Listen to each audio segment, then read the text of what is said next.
This is just a really quick video today. I just want to ask and find out how many people remember me or remember my old YouTube channel or my old videos from 2008 up until about 2020, when my channel was eventually taken down from YouTube, removed from YouTube. Google refused to pay me the 30,000 US dollars that they owed me due to them not liking what I was saying. I was taken off YouTube for medical misinformation because I was talking about the COVID vaccine, and that led to me being taken down for medical misinformation and peddling conspiracies. But I was also looking at things like Pizzagate, satanic ritual abuse, Satanism, human and child sex trafficking, and human and child sacrifice. You know, I was looking at all these sort of things back in 2008 up until 2020, when my channel was banned.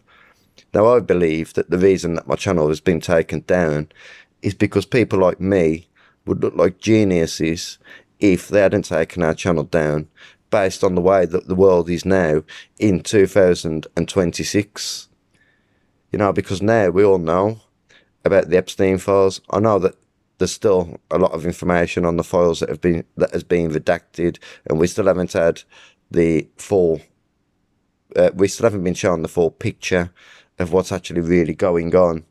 But it's clear that the people that rule us, and these celebrities and Hollywood, you know, that these people and the entertainment industry in general, including the music industry, these people are completely demonic and absolutely satanic and fundamentally evil, and they do not care about their fans or their own people one little bit. All they care about is money and doing whatever their puppet masters demand that they do to get this money. And these people are compromised. People like P. Diddy are compromising these people, and probably Jay-Z as well, because I believe that Jay-Z is at least just as twisted and just as fucked up as P. Diddy is. To be honest, I think they're both as bad as each other. They're both peas from the same pod. You know, them just disgusting people, both of them. And I can't believe that people have ever looked up to these people, to be honest.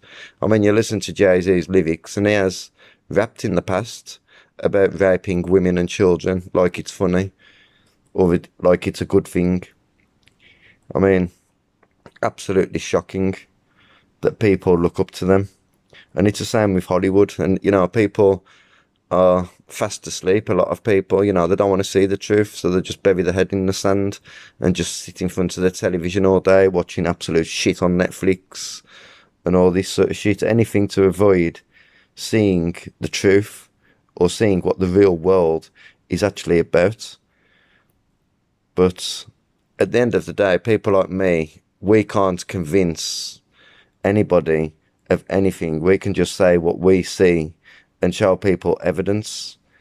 The royal family in this country, you know, the media in this country have been pointing the fingers a lot at Prince Andrew. Prince Andrew has been getting a lot of stick for his Jeffrey Epstein connections in this country.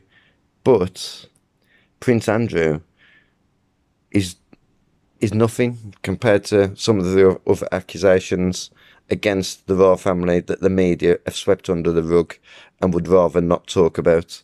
I mean, for example, what about William Combs? William Combs is a native Canadian, or was a native Canadian, and he claims that in 1963 he was in a boarding school in Canada. I can't remember the exact area now because I'm doing this off the top of my head, but he claims he was in a boarding school in Canada, and the Queen and Prince Philip went to visit the school one of the days, and he claims that all the children was forced to kiss the Queen's feet and all this. And he also claimed that the Queen of England and Prince Philip walked off with 10 other children that attended the school that he never seen again after they was seen walking off with the royal family. Now, William Combs obviously died just after this statement, and apparently he died of pneumonia. But there is a nurse who treated him, and she's on YouTube saying she does not believe that he was being treated for pneumonia, and she does not believe that he died of pneumonia. She believes it was some kind of poisoning.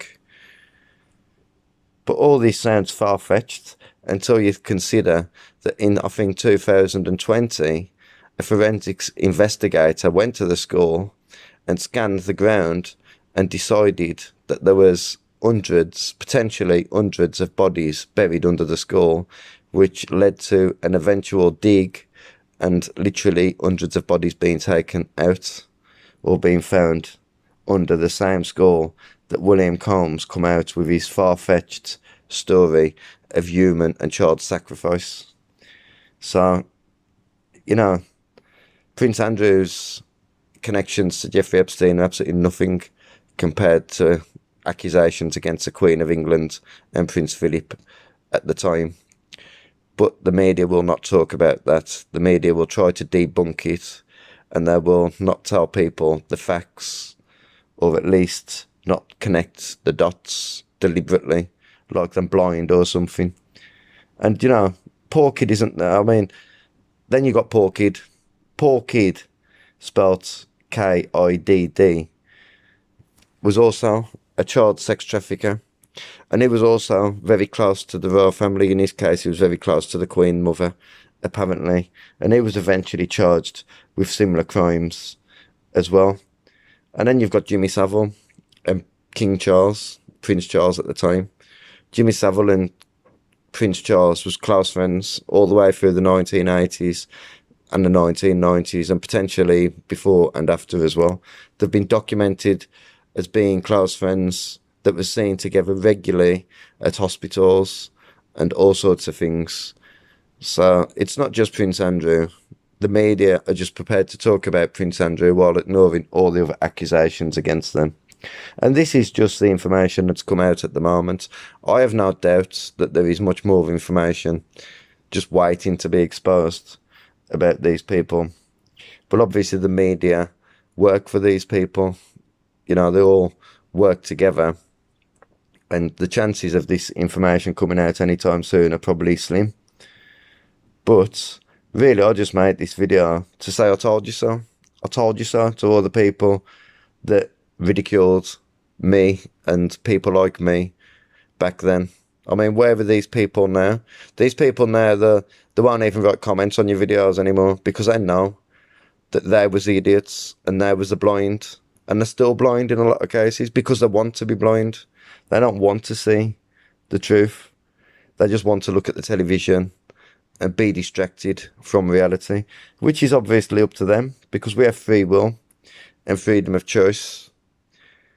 But, you know, for every action, there's a reaction, and for every action, there's a consequence. So ignorance might feel like bliss when you're living in ignorance, but eventually that bubble of ignorance is going to burst and you are going to see the truth, and these people are going to be shocked when they see the truth. And when they see the truth, they will be scared. But people like me won't be scared because we've seen the truth years ago. We're used to it now. We know that 90% of people are idiots that are not interested in anything other than sitting there watching television or deliberately doing something that distracts them from actual reality. So I'm not interested in people apologising. I don't expect people to say, oh, well, we're sorry, you know, you've been proved right and all this. But at the same time, I didn't expect the ridicule in the first place, and I don't expect to have my channel shut down for stating facts. But that's what Google do. Google are obviously part of the mainstream, and unfortunately they're on YouTube, and unfortunately they will use YouTube to control the flow of information, like Facebook is used for similar things, and Twitter, and, you know, it will all be used to control the flow of information and to control the way, or at least attempt to control the way that the masses think.